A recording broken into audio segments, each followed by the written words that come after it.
may take whatever decision it deems proper with respect to the bylaws that are the subject of this hearing tonight.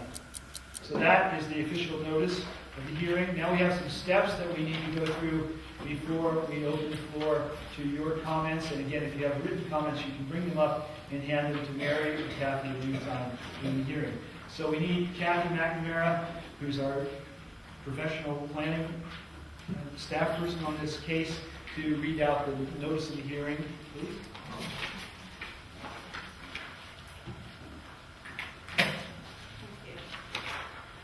The notice has been given that the Salisbury Local Trust Committee will be holding a public hearing concerning proposed bylaw numbers 406 and 407. The notice also noted bylaw 404, which will be considered at 7:30. The purpose of the bylaw or the public hearing is to allow the public to make representations to the local trust committee respecting the bylaws proposed. As the chairperson indicated, that here at the hearing, anyone who believes that they have an interest in the property that is affected by the proposed bylaws will be given an opportunity to be heard or to present their written submission.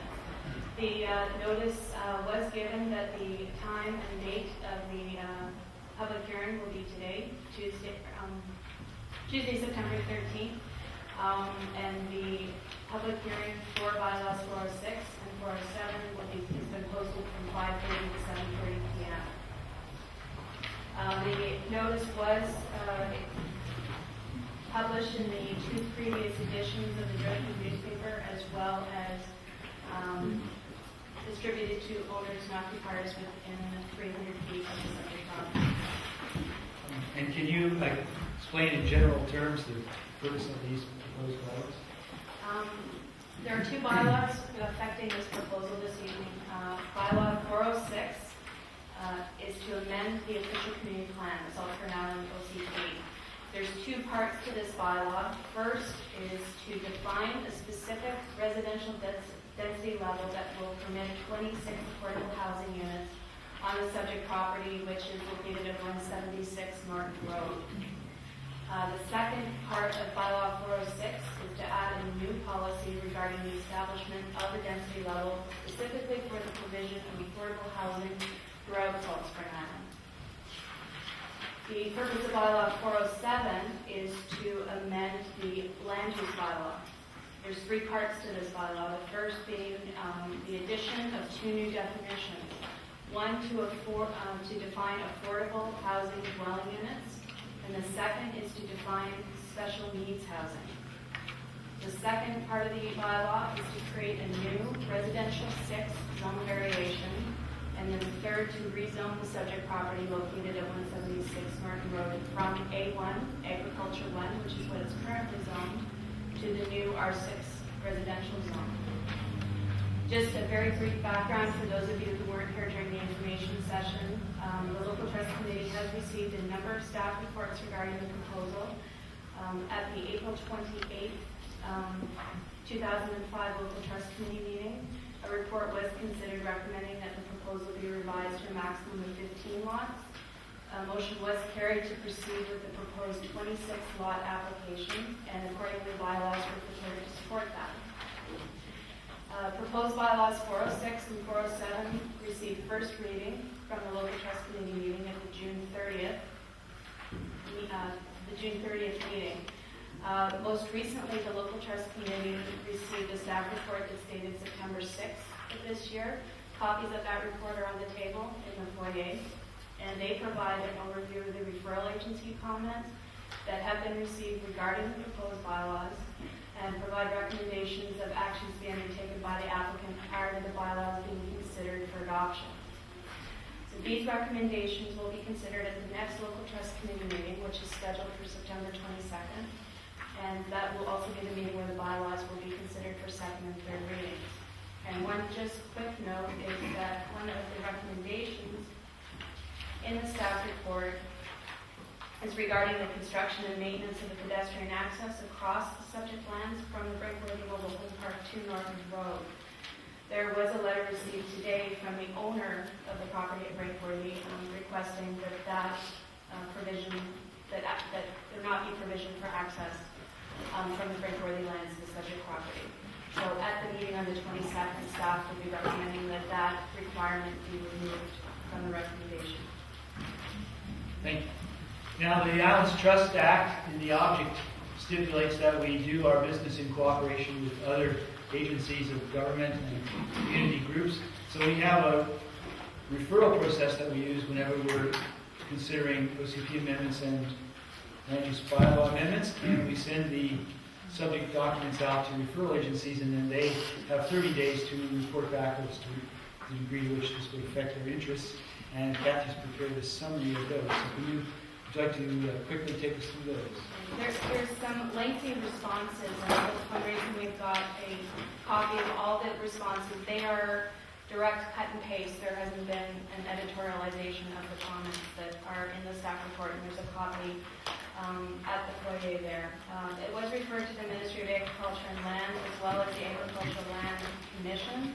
There are some suggestions as to points for the local trust committee to consider from the Ministry of Agriculture and Lands regarding the proposal. And I'm going to provide just an overview here, just for the sake of time, and they primarily relate to the buffering from adjacent agricultural lands. The ALR did note that the property was excluded from the ALR in 1987, and make reference to their planning document on their website also regarding buffer areas. So refer to the Ministry of Transportation, who has the subdivision approval role for our area. And the ministry has made two recommendations, one being that the applicant be required to widen the gravel shoulders on Norton Road to allow for safe pedestrian access, and second, to improve the vertical alignment on Lord Ganges Road, just west of Norton Road, to improve sight distances at that intersection. These are comments these are conditions that would typically be addressed as part of the subdivision process. So the ministry has confirmed that receipt of an agreement from the applicant that they would undertake these works would be sufficient to allow the zoning to proceed. It was referred to the BC Ambulance Services. We didn't receive comments back from that agency, and the Vancouver Island Health Authority and Capital Regional District Environmental Services indicated that their interests are unaffected. The North Salt Spring Waterworks District approved the application with 6 requirements. There's some standard requirements as well as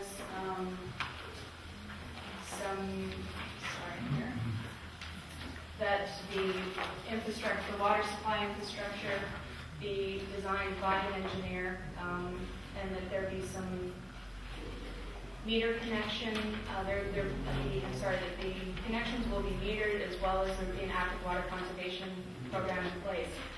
We did discuss this with the water district, and that the purpose of these comments at this time is to advise the applicant that these conditions will need to be met prior to the construction of the proposed development. And as well, they will take into consideration the comments from the Salt Spring Island Fire and Rescue, which specifically requested that there be an upgrading of the roads, Norton and Scarf roads, to improve emergency service response, as well as they've indicated that there will be a water upgrade requirement in order to meet adequate flows to meet their fire service standards. The CRD building inspection did not provide comments specifically regarding the application. And just finally, Parks and Rec Commission, we received 2 responses from them. Most recently, at their August 31st meeting, they made some recommendations that the local trust committee approve acceptance of parkland contribution, providing the pedestrian corridor between Norton Road and Bridgeworthy. Since that recommendation, we've received the comments from the adjacent property owner. So those will have to be taken into consideration. And any cash contribution for parkland dedication will be dealt with through the subdivision process. Thank you. Any questions for my colleagues? Good? Thank you. Could I see a rough show of hands of how many of you would like to make an oral presentation at this public hearing? Okay, that's not terribly many. So could we maybe, for the first round, keep it to, say, 5 minutes, and then if you don't get time to finish, we'll give you more time in a second round. And the way I usually like to do this, it's just a matter of informal decorum, is to try to give everyone a chance to speak for first time before anyone speaks for a second time. And we don't do this in any particular order. I just take the hands in the order in which I see them. It's part of our attempt to keep the weighting equal, is to just do it in a kind of random fashion. And you're welcome to just stand where you are as long as you give us your name and address, and or if you prefer, you can come up to the front.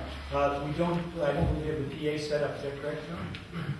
Yeah. So the PA is a virtual PA, there's a mic stand here with no mic. So if you feel comfortable standing in front of that, you can do that as well. Kimberly. And I just want to remind people you're addressing us, not members of the audience, so that to make sure that your comments are to us, not to the group, because we don't always hear them if you're trying to turn that way to talk to people. Yeah. So that's why if you stand in place, you're good. We'll start with the woman in the blue shirt at the very back. And name and address, please. Joanna O'Connor, 1395 Betts Road. Okay. Bear with me, I'm a little nervous. That's okay, take your time. My name is Joanna O'Connor. I'm a single mother of 4 children. I'm also a renter on the island. My rent is $1,500 a month. I've been paying this rent for 3 years. I do not have a fancy house, just a straight 3-bedroom home. The constant worry that my landlord will raise the rent or turn my house into a vacation rental is there all the time. But what can I do? My children and I deserve a decent home. I have tried getting into the real estate market, but to no avail. Simply put, there is nothing in my price range, so I rent. Just so you know, the last 3 years I've paid over $51,000 for rent. Every month I cringe when I pay my rent, knowing that this could be a mortgage payment on a house. And I know I'm not the only one with this dilemma.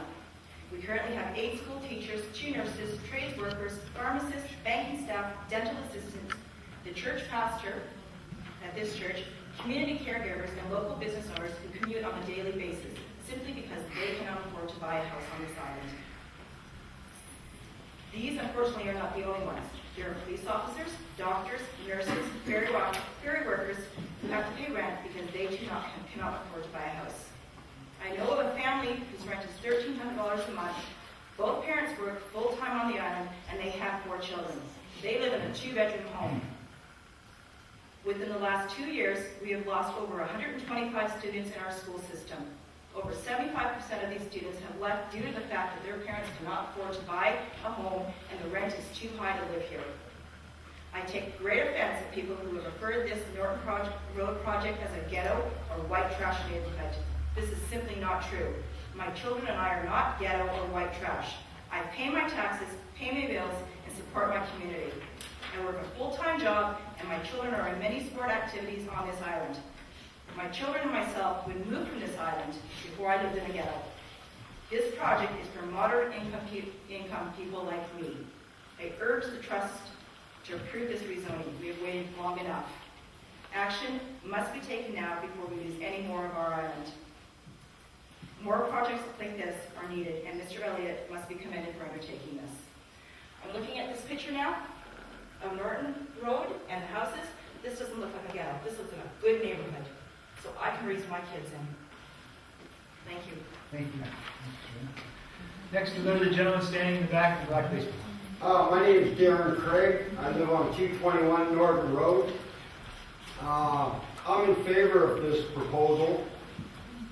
I've lived on the island for over 20 years. I've worked in the construction field. There's a lot of young men and families out there that are trying to stay on this island. They're trying to start businesses. They're trying to keep their kids here, trying to raise them on the island where they were raised. They're leaving this island because they can't afford to stay here. They can't afford a house to live in. They can't afford the rents. These kids are packing up their equipment that their fathers have trained them to use and moving off island. It's a shame. The island heritage is going down the drain. We're losing people that have lived here for years and years and years. I myself don't consider myself a salt springer, really. I've only been here a short time, 20 years. There's been families here that have been here for 100 years, and now we're losing them. This neighborhood where I live is a nice neighborhood. We have to start somewhere. This property is a perfect place for this project. It's close to town. It's close to shopping. It's close to school. It'll cut down on traffic. It'll cut down on emissions, fuel emissions. People should start walking to the store. People can walk to the school. People can walk to their doctor's appointment. I only see 2 people in our neighborhood walk to the grocery store, and they're sitting in this room tonight. But that's only 2 in our whole neighborhood. And they're worried about traffic on our road? So what? Everyone else is driving. We're not going to have a big traffic problem. The roads are going to be improved. Our road needs improvement. My kids were raised on Norton Road, and I love it there. But I was fortunate to get into the housing market when it was affordable. I bought my piece of property for $21,000, and I built my house cheap.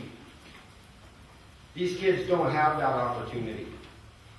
You go out and look at a piece of property now with a house on it, and you're looking at least $380,000, $400,000. They don't make that kind of money. If the tradespeople leave the island and we have to import them from off island, the cost of building a house is going to keep going up. We need local tradespeople, local workers to support this community. And these kids are going to be those workers. These kids are going to support this community. These kids are going to keep us rolling. And we need to support these kids. And we need to do it now. And they need a place to live and raise their families. Thank you, Mr. Craig. Other speakers at the hearing? Yes, please. Yeah, I live at 175 Norton Road, just down the road from there. Get your name. Mike Chappelle. Thanks, man. And I think this type of housing is great too, but it's in the wrong spot. Let's go somewhere where there's easy road access, like maybe Long Harbor, where you can take 50 to 100 cars out a day without bothering anybody. And the other thing too is the people that live on that road, there's 3 of us sitting here right now that have lived there for near 30 years, directly across from this unit. Now me, I'll move away if I don't like it. I'll go retire somewhere else. But these 3 ladies, they have a right to a little bit of peace and quiet. And they're not going to get it. It's the call. They're either going to move away or I don't know what they're going to do. But when you're in your 80s and 90s, you can't have a construction zone going on across your street. So, and this thing about walking on the road, there's not enough room on that road to put 2 lanes and a walking path. You got to have 2 lanes to get all the damn cars in there. You can't have that single lane. We got a single lane like you can't pass 2 cars past each other. One guy's got to pull over to let the other guy go by. Can you imagine 50 cars going through there? Where's the walking lane going to be? There isn't room for two lanes and a walking path. So I don't know what the answer is. I think the thing is, you got one option. You're sitting here, well, they say, okay, we'll supply housing, but it's in the wrong spot. And the other thing is, did you get an environmental report? I was going to ask you, I didn't get a chance in there. You didn't get an environmental. Well, people that live on that road are part of the bloody environment. Take us into consideration. Thanks. Next, yes, ma'am. My name is Janice Goche. I'm at 2161 Fulford Ganges, and I'm a member of the Community Housing Task Force started by the local trust committee last fall, and I have a letter outlining some of the issues surrounding the recommendations we're making and this project specifically. The letter is just 2 pages long, and I won't read the recommendations, I'll just read the letter. The Community Housing Task Force was formed by the local trust committee to provide recommendations for the development of affordable housing on Salt Spring. Over the past year, the task force's research and development and developed requested policy recommendations. A comprehensive set of recommendations are now complete, which has been submitted to the local trust committee last week and is attached to this submission. Accordingly, the members of the task force feel very strongly that all rezoning applications for affordable housing should be reviewed in the context of the task force preliminary recommendations.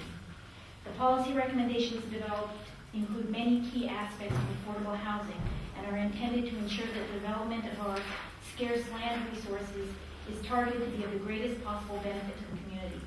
As such, the recommendations address such things as a definition of affordability in the context of Salt Spring Island, mechanisms to ensure affordability in perpetuity, the requirement to demonstrate need and demand for a given project, resident qualification criteria, efforts to encourage rental and nonprofit housing, environmental consideration, and community versus owner development benefit. There are others, but those are the primary ones. The task force has not been formally requested to review this proposed rezoning application in its current form. However, based on information publicly available, the members do have concerns that many of the key principles identified by the task force are not addressed by this proposed project.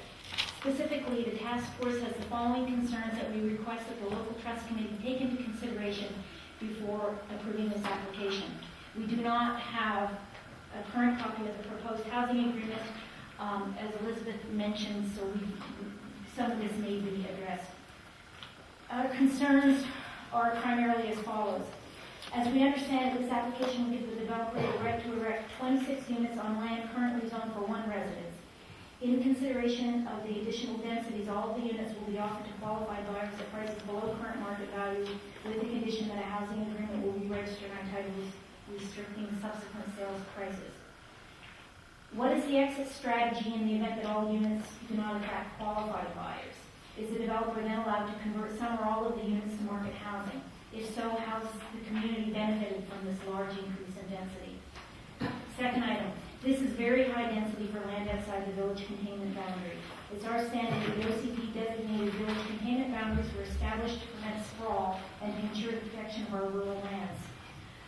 OCP policy B2323 states that the trust committee should not approve rezoning applications that would allow large new commercial, institutional, or multifamily development outside village designations. We suggest that if this location is deemed to be suitable for this density, that the village boundaries be expanded first. Next, is this location next to a high voltage power line deemed by the community to be desirable for high density housing, or for that matter, for any increased density?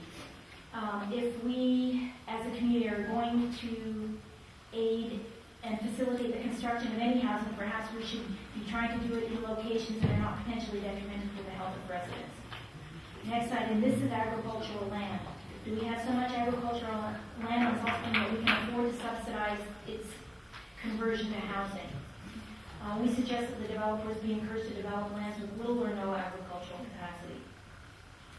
Next item, this development will have by far the highest density of any single family area on Salt Spring. This kind of density, in particular where cost is a major factor, is generally handled with clusters of multifamily homes such as duplexes and triplexes. Has this been considered? Next item, has consideration been given to including rental housing in the mix? If the site receives a large increased density, the task force believes that some of the units should be affordable rental.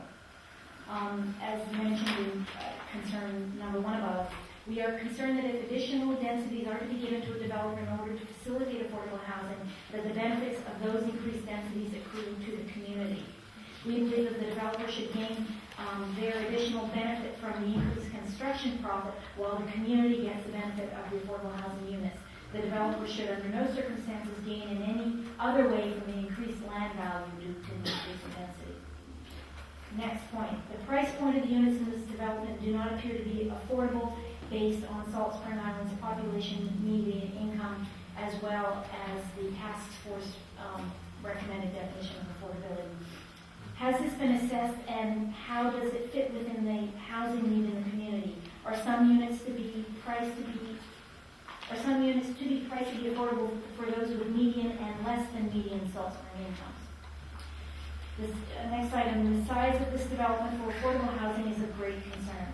The task force has researched several communities across North America that have affordable housing initiatives and find that in all cases the acceptance by the buyers has been slow, in many cases taking years to build up to significant size. Whistler, for example, a community many times our size, took several years to settle in a few units. If last year's Salt Spring Housing Survey is representative, there will be few, if any, qualified buyers for the 26 units. It is our recommendation that a first attempt of this nature be very small, under 5 units, as diversified as is possible, and built at one time. Large cities have failed at first with much smaller projects. Let's start small and build on success, rather than start with failure and try to recoup later. We would like the local trust committee to consider the attached recommendations before ruling on this proposal. Signed by myself, Janice Roche, Elizabeth White, Nettie Harris, Gord Ellis, Joanne Van Pelt, Tanya Lester, and Gary Holman as a non-voting member of the task force. And I have 3 copies.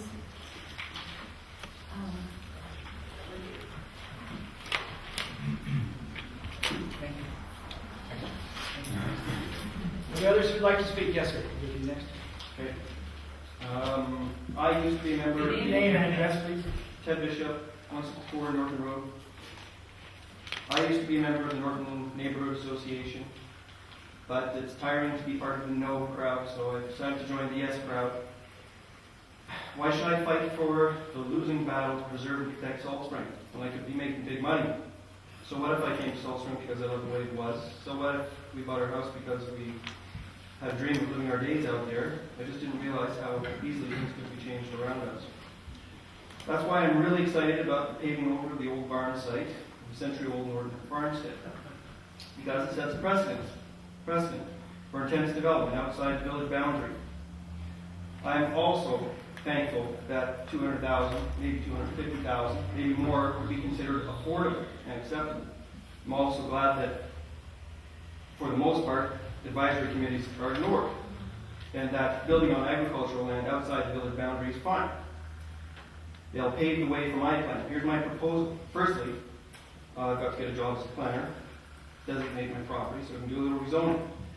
Generously donate the amenity of 2.5 acres to the trust to do with it whatever they wish, that part being the lovely parcel directly into the power lines. I'll subdivide the top portion of the property into not 14, not 26, but 52 affordable huts in the style of an English hamlet at the bargain price of $189,999, easily affordable with 3 median income earners per house. I know it sounds like high density, but I'll sue if I'm not allowed.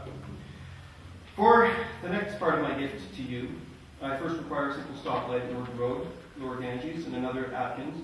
At the bottom part of the property, ideally suited, I think, for a smallish parking lot, and a gift to good, hard-working people of Salt Spring who must travel off-island just to afford the simple necessities of life. I propose a mall. Nothing like the Edmonton Mall, something more suburban. Something with a superstore, future shop, Walmart, McDonald's. I know it's hard to swallow. It's for the best. Might not be the Salt Spring that we know, but I think it's the one that we want. Tim Hortons, a Home Depot for all the other developments going on, a Cineplex Theater, smallish casino, profits to the trust. Lastly, a modest theme park called Country Days. But good old pioneer farming days, and that way we keep some of that rural aspect that we cherish. I know this all sounds difficult to swallow, but that's progress. Get over it, goofers. If you don't like the idea, well, you're just plain wrong. Get on the bandwagon. This is a rezoning application. I think that because we want to make them affordable, that the application fee is waived. So we're applying for 40, actually. I'll take one.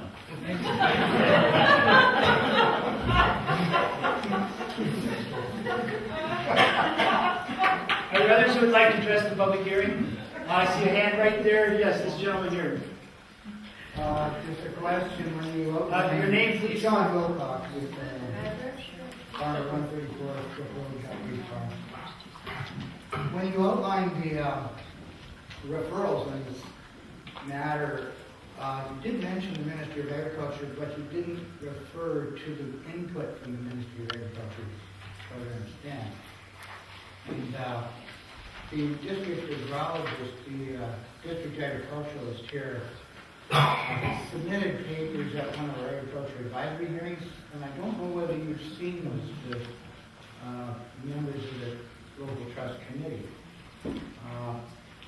And also the agriculture advisory committee, who are comprised of farm people as well as non-farm people, plus professional agrologists, oppose this rezoning. And it's not because people are not in favor of affordable housing. We're very much in favor of affordable housing, but we're concerned very much about the precedent we're setting here on registered agricultural land. Good example of this is I have my own 15-acre farm, and the trust proposed me putting 2 houses on it for multiple family, multi-generational family farm. In the long run, it forced me to sell 2 acres of property and get back to normal. So I think we have to look at affordable housing for people in agriculture, as well as affordable housing for people of other occupations. And I think we have to be very careful and respect the planner's input here regarding the number of densities that should be looked at, and be very careful about the kind of precedent we're setting in regards to running roughshod over agricultural land and farming. Thanks so much. Thanks, John. Others would like to speak, yes, ma'am. Yeah, my name is Susan Burdett, I live at 1280 Venice Road. First of all, I'd like to say that the people who made appeals for the pain that's being caused to them by the lack of affordability on Salt Spring are absolutely right. I'm one of them. I have to rent. I can't afford to buy a house. However, we have to look at the solution that's being proposed in this place and the implications for the future of accepting this particular solution to the real issue that's been raised. What's actually happening here is that the developer is asking for special compensation to the tune of, as I understand it, 25 additional development units. That's a gift from us, the community, to the developer so that he will produce affordable housing. To my mind, that means affordable for the people who are being driven off the island right now, and that means probably a lot less than below market. It means affordable. And I really second Janet Gautier's proposal that we wait until we have a considered definition of affordable in terms of incomes on Salt Spring Island. But finally, I'd like to say that the issue is real. Affordable housing is a major, major issue. There are many ways of achieving that. We have not seriously, as a community, begun to afford that, to look at that issue. And if we don't look at the benefits to the community, we really are failing Salt Spring. Thank you. And next we'll go to the woman in the blue sweater. Betty Taylor, Brinkworthy, 112 Brinkworthy. My family arrived in Salt Spring in 1960. My dad bought land on Dennis Road, 6 acres and a nice little house on the ocean for $14,500. He was retiring with 4 children at university, so he did this, but it was a lot of work. So when I come to you, I'm saying, please listen to the people that are reluctant to change, but recognize the fact that we're never going to go back to that kind of thing again. I now live in Brinkworthy. The homes in Brinkworthy are approximately $160,000 to $190,000. That's per little modular home. And we don't even own an inch of land. We pay $300 approximately, give or take, a month for the use of our house on that land. So for $165,000 or $170,000 or one listed at 193, we literally own no land. We own a house we cannot move. Now, that's for the seniors in our community. So, my son and his family are now hunting for land up in Parksville and Arrington and that area up there because they want to buy on Salt Spring. And there is no way they can afford to do it. He's going to end up closing his little business here. She's going to end up losing her little business here. And they're leaving the community with their 2 children because they can't afford to live on Salt Spring. And that's the 4th generation that's going to be gone. And I'm sorry to see it. And so I'm wearing a yes button because I feel quite strongly maybe it's not the right spot for everybody to build on. But you know what? It's a start. We're not building beautiful complexes down opposite the ocean that are going to sell for $400,000. We're at least starting on something that could possibly be affordable. Thank you. Are there others who'd like to address the hearing? Yes, sir. John Davies, 173 Wims Road. I live on a quiet dead-end road, gravel, just around the corner from the Melview Strip, one of the more high-density and affordable housing areas of the island with many duplexes. My neighbor across the road, who has a half-acre cut off the large Hinter farm, wants to sell her place since her son's grown up now. And when she read about affordable housing, she went running over and said, "Hey, can I get a 4-plex on my place and look up for the Melody sewer?" Well, my children are growing up. One graduated. I now have a large house. I'm providing affordable housing right now for one unemployed person, one disabled person, and one working carpenter on the island. I could legally, I believe, under the laws as they once were anyway, duplex my property and provide housing to a family. I suppose if I were wanting to push the boundary, I could maybe come here and say, well, could I put a 4-plex on my place? But knowing this life for 25 years, the first people I'd be concerned about were the people on each side of me. Was it going to infringe upon their life that they've had for 10, 20, 30, 40 years? Was it going to impose and intrude on their lifestyle? That was my first concern when my neighbor came to me and said she wanted to put a 4-plex. I jokingly said, well, how about, want to be affordable, let's go 8 stories, 4 per floor. And maybe we can blend it in with the treetops somehow, architecturally. But, these are big questions. And I think what I'm getting the impression of, and I tend to go with the housing task force, why have a task force? It's just really scratching the surface, I think, of what the problem is, because it's a big problem if we're not going to give their recommendations some weight. So the problem here is really huge, and it maybe calls for some creative economic thinking and a review of the community plan with a view to where are the appropriate sites for these things. Or are we going to grant variances to people like myself and my neighbors who want to add an infill that won't disturb their neighborhood, that will provide an affordable unit that's in scale and in keeping with the densities we have? I tend to be very sympathetic to the personal statements of people here who are in favor, because we all see it. And besides the people I've mentioned, I've had a stream of couch surfers, of people in real distress who simply don't have housing anywhere. And some of them go camp on the beach and things, which, everybody has to find their own way. But my sense of the proposal is it's not really affordable for the people that I see leaving the island myself. And even if it is affordable for a certain sector of people, it doesn't seem to be the right scale, the right place, and really the right economics. So that's my relatively uneducated impression of this. First Norton Road, then Wims Road. Where are we going? Let's have a plan. Thank you. Thank you. Are there others who would like to address the hearing? Your hand is up next. I'd like to read out a letter that's reiterating a letter that Name and address. Aaron Harper, 201 Byron Road, Neptune Farm. This is a letter similar to a letter that we sent in November that I'm assuming was considered by some committee.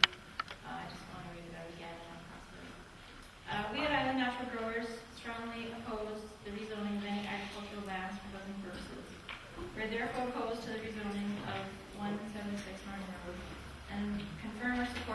position of the Agriculture Advisory Committee, who have also opposed rezoning this property. We understand that this property has been controversial since at least 1993, when the Advisory Planning Committee rejected a rezoning application due to concerns about the erosion of prime farm and the Ganges Green Arc. At that time, Bob Whedon wrote a letter on our behalf opposing the rezoning. We also understand that the developer recently received advice that this agricultural land, rated Class 2, should in their opinion be downgraded. We beg to differ and point out that Island Natural Growers supports organic farming practices, which result in soil quality being enhanced, whatever its condition. Accordingly, whoever chooses to use this land for the purposes it is presently zoned for may draw upon the many resources of the Island Natural Growers and its parent, Canadian Organic Growers, to assist them in their farming practices. While we support the aim of providing affordable housing, we wish to remind you as trustees that affordable farmland is an equally important issue for us on Salt Spring. As the price of land rises, our ability to attract and retain the young farmers and growers that we need is diminished. Removing farmland may help the cause of providing affordable housing, but it would be at the expense of efforts to find and provide affordable farmland. As well, every farm property removed from agricultural zoning classification reduces our food security potential. If we as an island hope to retain and renew our heritage as a small community with agriculture as a key aspect of our landscape and economy, we must stay firm in conserving all our agriculturally zoned land. The alternative is to bow to development pressure each time and lose the resources which could be critical for our community and near future to develop food and economic self-sufficiency at a time of rising oil prices and increasing global stress. In the interest of our community, present and future, we urge you to reconsider this proposal and look to other lands presently unsuited and not zoned for agricultural use for this kind of project. Thank you. Thank you. Well, There's a place of 10 seats up here if you want to come and sit in the front. It won't bother us to walk in front. Are there others who would like to address this public hearing? Can I drop off the letter? You certainly can. Can I see those hands again, please? You have to go to you in the white t-shirt and then someone else. Laura Schmitz, 601 Upper Ganges Road. Just 2 points that I sort of see. Affordable housing, I see profit. I think it's not. This is not something that I see as a solution to the problem of housing on this island. I see a solution as allowing small farms and small homes to maybe allow 1-bedroom, possibly 2-bedroom apartments, and being able to spread out the base of people who can't afford housing among the existing properties. Also, there's a lot of traffic already, and people. At least one of these people can have cars, and it's not. It'd just be nice to see things spread out and allow a little bit more the local, the existing properties take on some of the stress of the people who need housing right now. Long and short of it. Thanks. Thank you. Others who'd like to speak to the hearing? The gentleman in the blue t-shirt back. Great, man. My name is Will McKitka. I live at 121 Norton Road. This evening I'm asking the trustees that they do not support these proposed bylaws. To my neighbors, and to young people and aspiring homeowners, I want to clarify that I'm not anti-development. I'm typically a naysayer. I work with developers, in fact, and I have a real estate background. It's not a matter of NIMBY or not in my backyard. I acknowledge a need, and I think my neighbors do, for proper and controlled growth. This proposal, in my opinion, is not. I do not want, nor should the Islands Trust support this affordable home ownership or of this type in this location, period. I'm not against subsidized housing, and I acknowledge the need for social housing or assisted housing. Staff housing, certainly in Salt Spring. In my opinion, staff housing or assisted housing should be considered and built maybe in the Ganges Village core. Again, I do not want 26, I do not want 15, and I don't want 10. It's not open for negotiation. Postage stamp lots on Norton Road, which are being proposed today because of a loophole, at least what I perceive to be a loophole or a flaw in the OCP, which allows you three to consider it based on the amenity zoning provision and the affordable housing provision. In my opinion, if the owner or developer could subdivide this property into single-family lots or acreages without these two provisions, we wouldn't be here today. You know, one could argue that more appropriate development would be market-driven single-family or one-acre lots. Certainly, at least my neighbors have said, "Hey, this is really too dense and concentrated," and asked the trustees to consider the previous proposal in 2002 under bylaws 376, which took this 12 acres and divided it into 4 parcels of land, which I realized was failed or withdrawn because of the failure to comply with parkland dedication and other costs, things like that. I would hope that maybe the three of you could look at that. In my opinion, the applicant is here today because he has found a chink in the armor, or a flaw, if you will be, in the OCP, which allows you to consider this because they think they can subdivide this without as amenity zoning benefit. One part of the OCP says you can subdivide, providing benefit, if you provide an average lot size of X. And then further down it says, but you must have a minimum lot size of Y. But I don't think that this is what the intent was, to have 3,300 square foot lots smaller than what you see in the east side of Vancouver.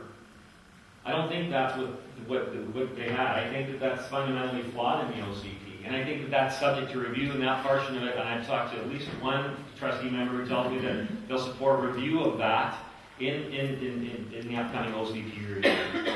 So please be careful of the precedent which you're prepared to entertain setting.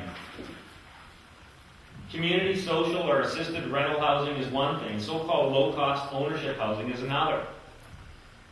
If a developer could subdivide that 12 acres into 12 one-acre lots and pay some sort of fee, whether it's 5% or 10% of the land value, or even into straight dedication to the park, which they do in other municipalities around in Surrey and Langley and places like that have pressures to subdivide agricultural or certainly larger parcels of land into residential housing. I know, I represent builders and developers there. They have to pay, or they pay either in land or they pay in dollars in lieu of land to that city.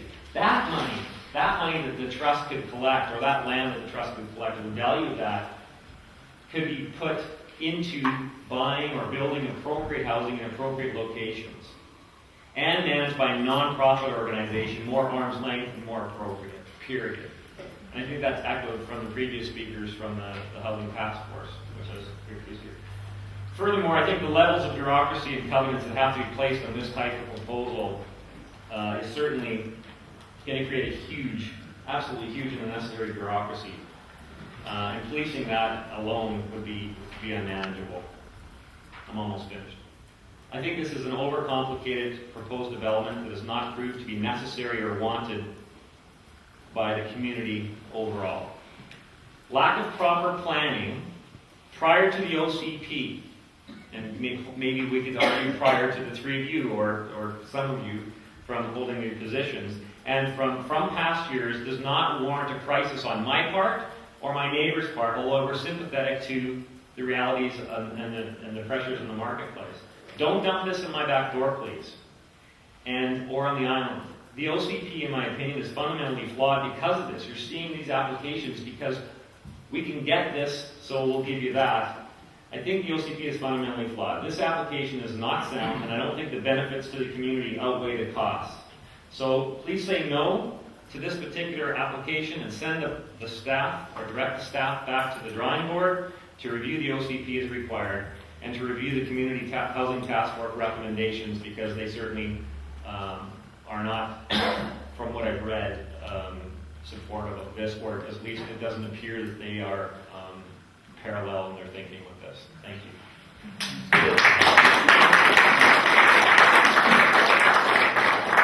This is the gentleman in the back.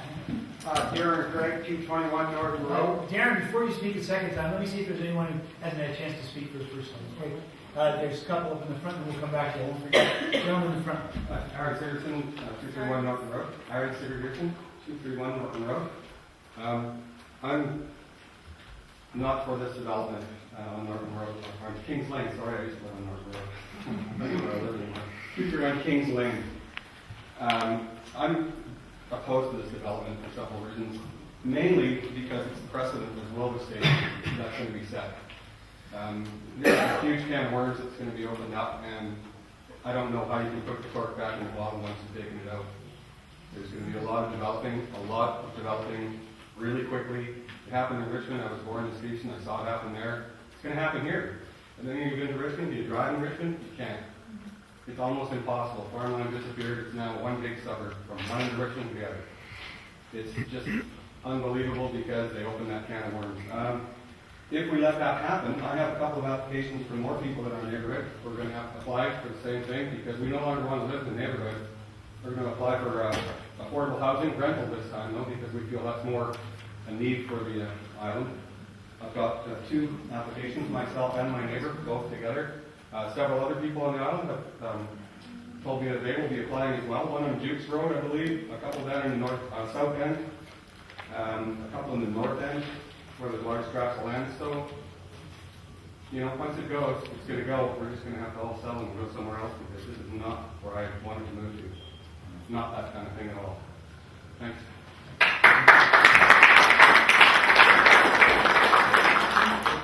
Okay, well, of the Norton Road proposal, the housing development there, please disallow this population density increase and open doorway to the urbanization of Salt Spring Island. I'm really just repeating what everybody else says, but okay, I'll skip a paragraph.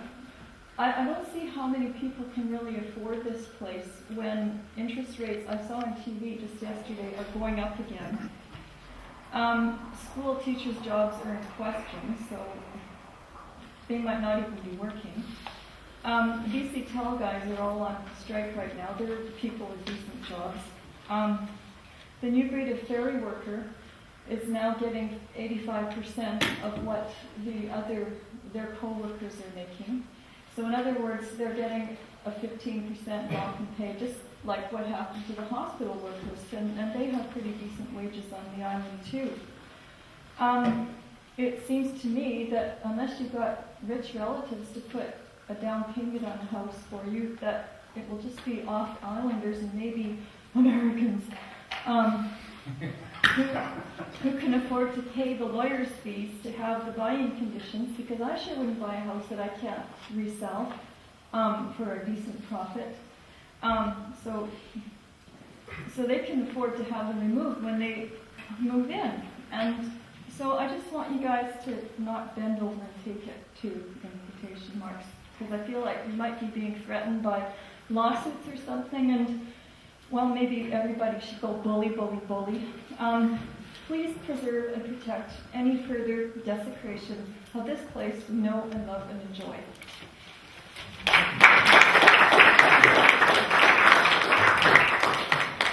Others who would like to address this public hearing for the first time, would this woman in the front with the red shirt. Kimberly Murphy, and I am 270 Kimberly Murphy, 270 Melody. Melody was no longer affordable, and I know that because the rental that I live in, a duplex, recently went up for sale. Now, I work in real estate as well, so I know what the market holds. I know what the 2-bedroom unfinished 1-bathroom house sold for across the street from me, and I couldn't afford to buy it. I know that I've gone through 5 neighbors in the last 5 years because they have either been transferred to the ferries to better paying jobs, or because they have lost a spouse and couldn't afford to live in that rental anymore, moved back to Alberta, or because they couldn't afford the rent and they found a cooperative situation somewhere else. And now I have a single mother living next to me. Had our house sold and new owners moved in, we both would have been stuck. I know that if this project doesn't go through, my hopes of buying are gone. I'm 4th generation, my children are 5th generation. I'm trying to keep my family together, but I will move off island if that's a place where we can go to live as a family with a decent standard of living. I'm not looking for waterfront, I'm looking for community living. This proposal, I've been watching it all along, and I've been quiet all along because I'm trying to get all the facts on it. But I think that if we don't start doing something like this soon, in, close to town, less driving, the money I spend on gas because affordable housing where I am, way out there. Affordable housing doesn't happen in the town, so we spend those extra dollars on school buses and on gas and mileage, and we can't carpool because we are all spread out all over the place. So in short, if this doesn't go through, I'm going to have to take my children with me because I'm getting to a point where I can no longer afford to live on this island, and my family can't afford to subsidize me to live on this island anymore. Thank you. Are there others who'd like to speak for the first time? Yes, please. Pardon my not standing. No, just tell us your name. My name is Juanita Brown, and I want you to consider what I said previously about the carrots being offered. I was in planning before there was a trust. I worked many years at planning and community work. I hate to see it destroyed. If you could remember that land here was frozen because of misuse. I heard every carrot there is offered by a promoter. I've had years of it. Please listen to my plea about keeping agricultural land. It's growing beautiful wine berries. It's doing beautifully. Why is it named that it isn't good agricultural land? It is.